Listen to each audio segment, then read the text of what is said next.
할렐루야. 우리 옆 사람과 한번 인사해 보겠습니다. 부활의 소망을 가집시다. 할렐루야.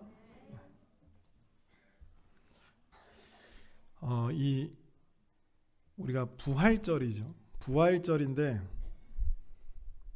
어떤 사람은 부활절의 의미를 잘 깨닫고 잘 되새기고 잘 간직합니다. 그러나 또 어떤 사람은 부활절이나 고난주간이나 사순절이나 다른 여타 날들과는 전혀 다르지 않은, 반대로 똑같은 날을 살아가는 것을 볼 수 있죠. 제가 전도사 시절 때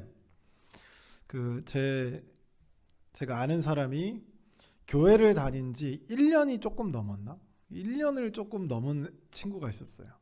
그 친구가 이제 교회를 1년 정도가 넘어서 이제 계속 다니고 있었던 거죠. 그런데 이제 고난 주간이 됐었어요. 그때가 금요일이었습니다. 고난 주간 금요일이었어요. 이제 우리가 금요일이라고 하면 이제 예수 그리스도께서 십자가에 딱 달리시는 그런 요일을 그날로 생각하거든요. 그래서 이제 금요일 날 그 성금요일이라고 해가지고 카톨릭에서는 조금 더 다른 의미로 지키지만, 이제 고난 주간 금요일에 그 친구한테 전화를 걸었어요. 전화를 걸어서 이제 교회가 다닌 지 1년 정도 넘었다고 해. 그 친구한테 전화를 걸어서 너 어디니? 그랬더니 이 친구가 저한테 뭐라고 했냐면 술집이야 라고. 그래서 제가 이제 장난으로 뭐라고 얘기했냐면, 야, 예수님은 지금 십자가에 죽으시는데 너는 술집이야? 라고 했더니 그 친구가 저한테 뭐라고 했냐면, 그래서 우울해서 술 마시러 왔지. 그 친구도 농담으로 한 말인데, 어찌됐든 이 친구는 이제 고난과 부활과 전혀 관계없이 평소 하던 금요일 날에는 이제 우리 모여서 직장인들이 회식하기도 하고 또 친구들끼리 만나서 불금을 보내기도 하잖아요. 그냥 평상시대로 불금을 보냈던 거죠. 전혀 이제 부활의 의미와 고난 주간의 의미가 그의 삶에 그 어떠한 영향력도 없었다. 그냥 지나가던 평소의 날과 똑같았던 거죠. 근데 제가 기억에 나는 어떤 한 청년은 제가 이제 전화를 걸었는데 이 친구가 목소리가 힘이 없는 거예요. 그래서 어디 아프냐 물어봤더니 그게 아니라 이제 고난 주간 5일 동안 자기가 작정해서 금식 기도를 했다는 거죠. 그래서 이제 목소리 힘이 없었던 거예요. 근데 그 친구가 저한테 뭐라고 했냐면, 자기는 딱 5일만 이렇게 밥 먹는 것만 딱 끊고 고난에 참여한다는 의미로 금식을 했는데 너무 힘들더라는 거죠. 이 5일 동안이 너무 힘들더라는 거죠. 근데 그 예수 그리스도께서 십자가를 지시고 돌아가시는 그것이 얼마나 큰 고통이고 얼마나 큰 괴로움이었는지 자기가 상상이 가지 않더라라고 하는 거죠. 똑같은 날, 똑같은 절기를 지내는데 어떤 사람은 의미가 없이, 어떤 사람은 누가 보더라도 의미 있이 보내고 있었던 거죠. 그래서 어떤 사람에게는 부활이 아무런 의미가 없을 수 있고, 그 반대로 어떤 이들에게는 부활이 정말 소망이자 희망으로 다가올 수 있다라고 하는 거죠. 할렐루야. 우리에게는 부활이 의미가 있기를 주님의 이름으로 소원합니다. 제자들에게 예수님의 죽음이란 모든 것을 빼앗기는 것과 같았을 겁니다. 왜냐하면 제자들, 특별히 베드로를 필두로 해서 이 제자들은 자신이 가지고 있는 모든 것들을 다 버리고 예수를 쫓아왔습니다. 베드로 같은 사람은 자신의 배와 그물과 가족들을 버리고 예수를 쫓아갔습니다. 그런데 예수가 잡히고 그분이 십자가에 달렸을 때 베드로를 필두로 한 제자들의 삶은 거기서 스탑이었습니다. 그들은 무엇을 잃어버린 거냐면 그 장면에서 소망을 잃어버렸고 희망을 잃어버렸습니다. 꿈과 미래가 사라졌습니다. 그래서 어디로 가요? 뭘 해야 될지, 어디로 가야 될지 모르고 있었던 상태가 제자들의 상태였다라고 하는 거죠. 그들은 정말 모든 것을 빼앗겼습니다. 다 버리고 예수를 쫓아왔습니다. 다 버리고 예수 그리스도를 쫓아와서 예수 그리스도와 함께 무언가를 하기를 기대하면서 왔어요. 예루살렘에 입성할 때까지만 해도 수많은 인파들이 예수님을 반길 때만 해도 새끼 나귀를 보잘것없는 그 나귀를 타고 감에도 불구하고 수많은 인파들이 예수의 예루살렘 입성을 환영하는 그 순간에도 제자들은 꿈에 부풀어 있었을 겁니다. 소망에 부풀어 있었겠죠. 희망이 있었습니다. 근데 예수가 잡히던 그날 밤 그들의 꿈과 소망과 희망은 산산조각이 났습니다. 그들이 느꼈던 예수의 죽음은 바로 이런 느낌이었다는 거죠. 그러나 이들이 부활을 만나고 부활하신 예수를 만나고 그들은 그들의 삶이 송두리째 바뀌게 됩니다. 그래서 우리에게 중요한 건 뭐냐면 부활한 예수 그리스도를 만나야 된다라고 하는 거죠. 만약에 부활이 나의 삶에 아무런 의미가 없으면 부활이 예수 그리스도의 부활이 나에게 아무런 의미가 없으면 우리의 신앙을 되돌아봐야 돼요. 제가 어느 날 TV 프로그램을 보는데 그 TV 프로그램이 정확하게 기억이 안 나요. 세상에 이런 일이었는지 하여튼 그런 프로그램이었습니다. 근데 2015년에 미국 텍사스에서 의료센터에서 총기 난사 사건이 일어났어요. 자, 이 사건이 여러분에게 어떤 의미가 있는지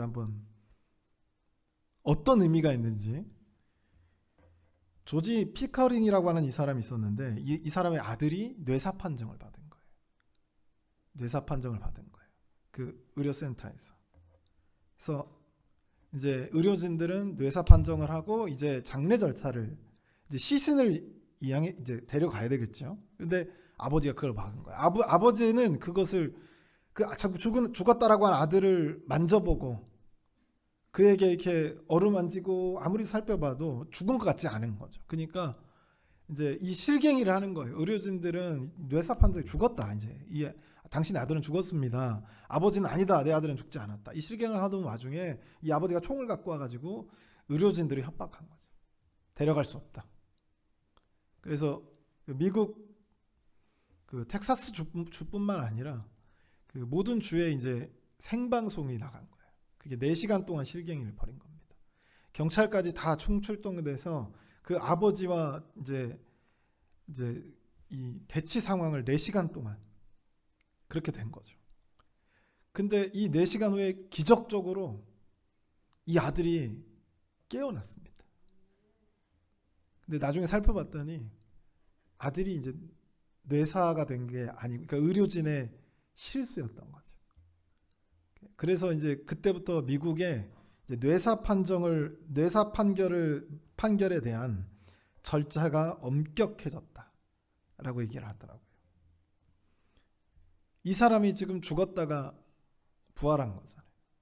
그죠? 우리에게 무슨 의미가 있을까요? 아무 의미가 없죠. 그죠? 제가 그 이야기를 볼 때 그냥 좀 놀랍다. 이런 일도 있었네. 정도였습니다. 그죠? 제가 또 잡지를 보고 있는데 중동에서 있었던 일 같아요. 그 중동에서 어떤 분이 죽었다가 3일 만에 살아나는 경우도 있었고 이제 살아나는 이 스토리들을 모아놓은 페이지였어요. 어떤 사람은 4일 만에 어떤 사람은 장례식까지 끝났는데 거기서 살아있었다든지 살아났다든지 이런 이야기들을 거기에다 적어놓은 거예요. 실어놓은 거죠. 그걸 보면서 제가 어떤 느낌이었을까요? 아무 의미 없죠. 그냥 그런 일도 있었네. 재밌네. 신기하네. 이 정도였습니다. 근데 골똘히 생각해 보니까 예수 그리스도의 부활이 혹시 나에게 그 정도의 의미가 아닌가. 생각해 보게 되는 거죠.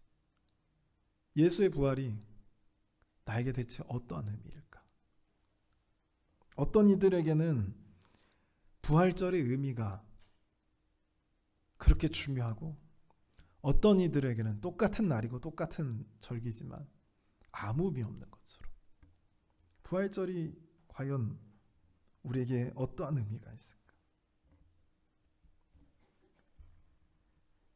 실제 예수님께서 부활하셨을 때 제자들 이외에 다른 사람들의 반응이 이런 반응이었습니다. 신기하네, 재밌다, 그런 일도 있구나, 이 정도였다는 거죠. 근데 제자들에게 예수 그리스도의 부활은 전혀 다른 의미였습니다. 그래서 그들의 삶은 송두리째 바뀌었어요. 제자들의 그 바뀐 삶이 우리의 삶이 되기를 주님의 이름으로 소원합니다. 왜 그랬냐면, 왜 그렇게 차이가 났냐면 되게 단순합니다. 제자 이외의 다른 사람들은, 제자들도 분명히 실수를 하고 부족한 부분들이 많았겠죠. 근데 차이점은 그거였습니다. 제자와 아닌 사람들의 차이점은 명확했어요. 예수께 관심이 있느냐 없느냐였습니다. 예루살렘에 입성할 때 수많은 인파와 수많은 예루살렘의 유대인들이 예수님을 환영했습니다. 그건 예수님을 환영한 게 아니에요. 자신의 삶이 나아질 것이라고 하는 희망 속에 예수를 반긴 겁니다. 그들의 나아질 삶은 어떤 삶이냐면, 예수께서 정치적 메시아가 되어서 로마로부터의 압제를 깨부수고 이스라엘을 독립시켜서 모세와 같이 자기를 이끌어줄 그런 정치적인 메시아를 고대했던 거죠. 예수가 누구인지, 예수가 무엇을 하실지, 예수께서는 어떤 존재인지 관심이 없어요. 그저 내 삶이 나아지길 기대했던 거죠. 그래서 그들은 내 삶이 나아지길 원하는 그들이 예수 그리스도가 바꿀 거라고 생각하니까 예수 그리스도를 그렇게 환영했고, 예수가 자신의 삶을 나아지게 하지 못할 존재라고 생각했기 때문에 십자가에 그들이 못을 박았습니다. 그들의 관심은 예수한테 있지 않았어요. 예수한테 관심이 있었던 사람들은 제자들밖에 없었습니다. 사랑하는 성도 여러분, 제자가 되시길 주님의 이름으로 소원합니다. 결국에 관심이 없었던 이들은 예수의 부활이 여러분 한 곳 모퉁이에서 비밀스럽게 일어난 사건이 아니에요. 모두가 보는 앞에서 당당하게 일어난 사건입니다. 너무 당당해서 거짓말로라도 이 부활의 입소문을 막으려고 했다니까요. 그만큼 드러내놓고 일어난 사건입니다. 근데 그렇게 예루살렘 입성 때 반겼던 그 사람들은 그 누구도 관심이 없더라고요. 그 누구도 관심이. 근데 예수의 제자들, 예수 그리스도의 제자들에게 예수의 부활이란, 모든 것을 잃었던, 예수의 죽음을 통해서 모든 것을 잃었던 예수님의 제자들에게 예수의 부활이란 그 전과는 전혀 다른 차원의 소망, 그 전과는 전혀 다른 차원의 희망이었다라고 하는 거죠.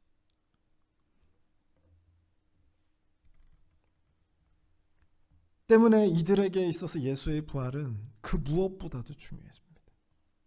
그래서 이들의 삶은 송두리째 바뀌었다고 말씀드렸죠. 예수의 부활을 목격한 이들은 2000년 전이나 지금이나 예수의 부활을 목격한 사람은 그 삶이 송두리째 바뀌었습니다. 그걸 우리는 그리스도인, 또 다른 말로는 제자라고 표현하죠. 예수의 부활을 봤던 사람, 예수의 부활을 경험했던 사람, 그랬던 모든 그리스도인들은 무엇을 생각하게 되냐면 죽음이 끝이 아니구나 라고 하는 거죠. 할렐루야. 우리가 이 세상에서 아둥바둥 살아갑니다. 아둥바둥 살아가죠. 치열하고 고달픈 생존을 놓고의 이 경쟁에 우리가 치열하게 아둥바둥 그렇게 살아갑니다. 그것이 모든 것인 줄 알고 살아가다가 예수 그리스도의 부활을 발견했을 때 그때 깨달은 거죠. 아, 이게 중요한 게 아니었구나 라고 하는 거죠. 이게 중요한 게 아니었구나. 예수의 부활을 만난 모든 그리스도인들은 생각이 바뀌고 삶의 방향이 바뀌고 삶의 목표가 달라졌다라고 하는 것이죠. 그래서 초대교회 성도들은 생각이 바뀌고 삶의 방향이 바뀌고 목표가 바뀌었기 때문에 어떻게 할 수 있었냐면 자신의 재물을 팔아 형제들을 위해서 나눠줄 수 있었다라고 하는 거죠. 그 누구도 강요하지 않았지만 누구도 그것이 의무라고 얘기하지 않았지만 자신의 재산을 팔아 자신의 형제 굶주리고 있는 형제들을 위해서 자신의 재산을 나눠줄 수 있었다라고 하는 거죠. 만약에 이 세상의 모든 것이 몰두되어 있고 이 세상의 삶의 모든 것이 몰두되어 있는 사람이라면 절대 나눠줄 수 없다는 거죠. 나 살기 바쁘거든요. 절대 사랑할 수 없다는 거죠. 나 혼자 살아가는 것도 바쁘다는 거죠. 우리가 2024년도에 제일 많이 듣는 말이 이기심, 사람의 이기심, 사회의 이기심이 더욱더 심화될 것이다라고 표현합니다. 그 이유는 살아가기가 더 힘들어지기 때문이죠. 살아가기가 더 힘들수록 나누기는 어렵고 사랑하기는 더더욱 어렵습니다. 근데 당시 헬라 문화에 예수님 시대 때 있죠. 로마가 지배하던 그 시대 때는 지금보다 더 살기 어려웠습니다. 과거냐 아니냐의 차원을 넘어서 빈부의 격차가 우리가 상상하는 그 이상의 수준을 넘어섰기 때문이죠.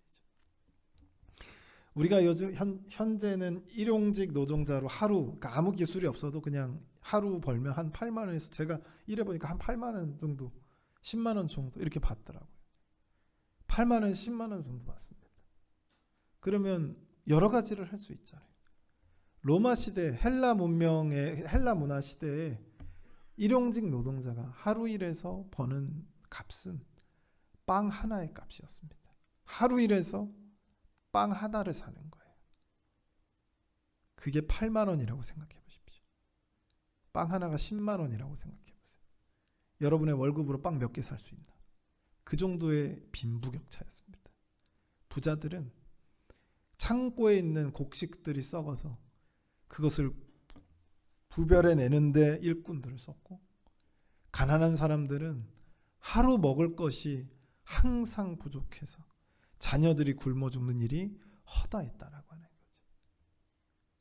그 상황에서 그 빈부격차, 하루하루 살아가는 것이 어려운 그 삶 속에서 초대교회 성도들은 자기 것을 나눌 수 있었다는 거죠. 무엇을 알았기 때문이냐면 죽음이 끝이 아니다.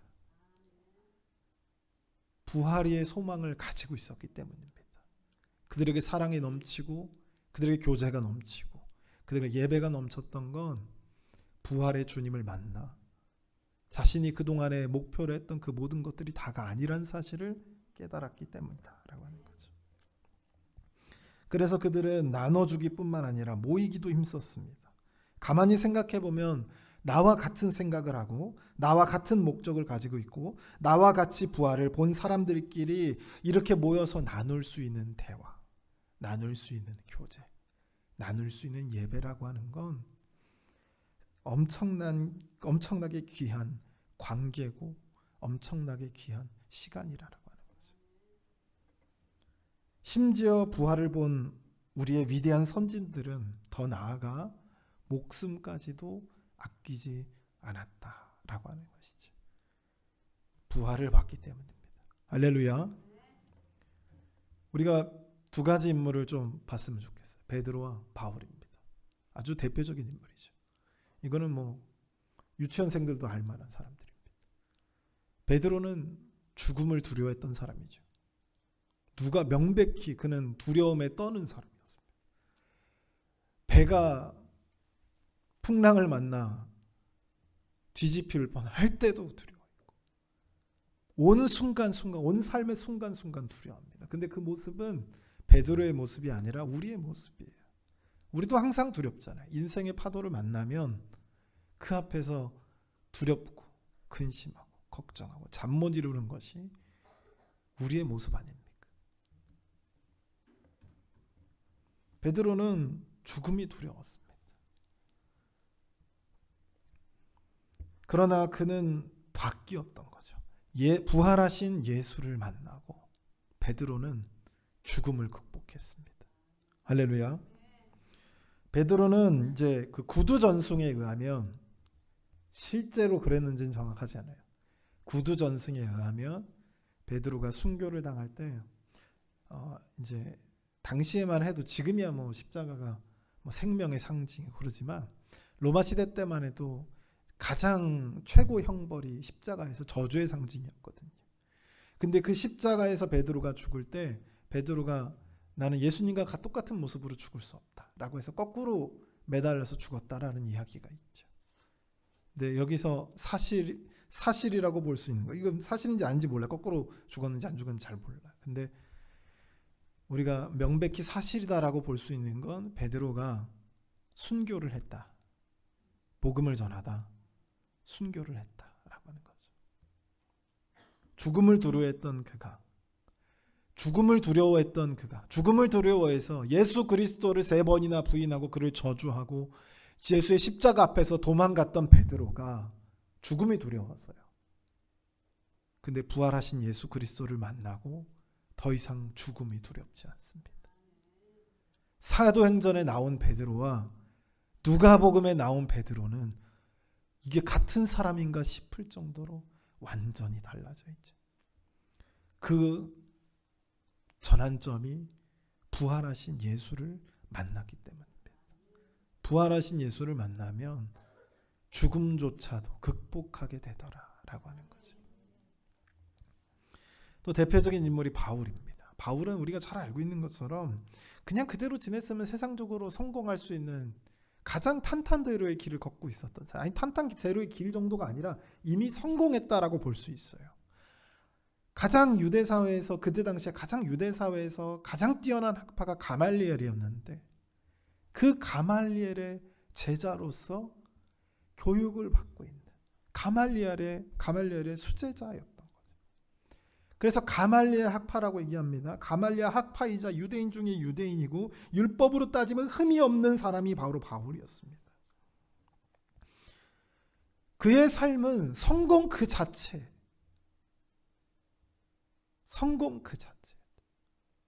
근데 부활하신 예수를 만났어요. 시기상으로 예수는 이미 승천했습니다. 근데 그 이후에 승천하신 이후에 바울이 예수를 만나는데 자기가 만난 예수 그리스도를 부활의 주님이라고 얘기해요. 부활의 예수라고 얘기하죠. 부활하신 예수 그리스도를 만났을 때 그는 모든 것이 바뀌었습니다. 실질적으로 그가 가지고 있던 모든 것을 버렸다라고 표현하죠. 그의 서신서와 그의 고백 속에서 그는 이 버렸던 모든 것들이 아깝지 않다라고 표현합니다. 왜요? 그것 대신에 나는 무엇을 소유했으니까? 부활하신 예수를 소유했으니까 아깝지 않다라고 표현합니다. 오히려 이것들을 뭐라고 고백하냐? 그의 서신서에서 어떤 그런 지위, 학위, 어떤 재산, 이런 것들을 그는 그의 고백 속에서 뭐라고 얘기하냐면 이런 것들을 나는 배설물로 여겼다라고 표현합니다. 그만큼 가치가 없게 느껴졌다는 거죠. 너무나 큰 가치인 예수, 부활하신 예수를 만났을 때 그의 삶이 이렇게까지 변했다라고 하는 거죠. 우리의 신앙에서 부활에 관한 이 신앙이 얼마나 중요한지 바울이 이렇게 표현한 겁니다. 오늘 본문 14절에 바울이 이렇게까지 얘기합니다. 이 부활에 대해서 어떻게까지 얘기하냐면 얼마나 확실한 거냐면 그리스도께서 만일 다시 살아나지 못하셨으면 우리가 전하는 것도 헛것, 너희 믿음도 헛것이라고 표현합니다. 우리의 믿음이 헛것이라고 얘기하는 것이 아니라 그만큼 부활이 중요하고 확실하다라고 하는 표현인 거죠. 사랑하는 성도 여러분, 제자로서 예수의 부활을 맞이하는 우리가 되기를 주님의 이름으로 소원합니다. 아무 의미 없이 신기하네, 재밌다, 이런 의미의 부활이 아니라 제자들처럼 삶이 바뀌고 목표가 바뀌고 방향이 바뀌는 그래서 예수 그리스도께서 품게 하시는 소망을 품고 예수 그리스도가 꿈꾸게 하는 희망을 품고 살아갈 수 있는 그런 제자로서의 부활을 맞이하는 우리가 되기를 주님의 이름으로 소원합니다. 자, 기도하겠습니다.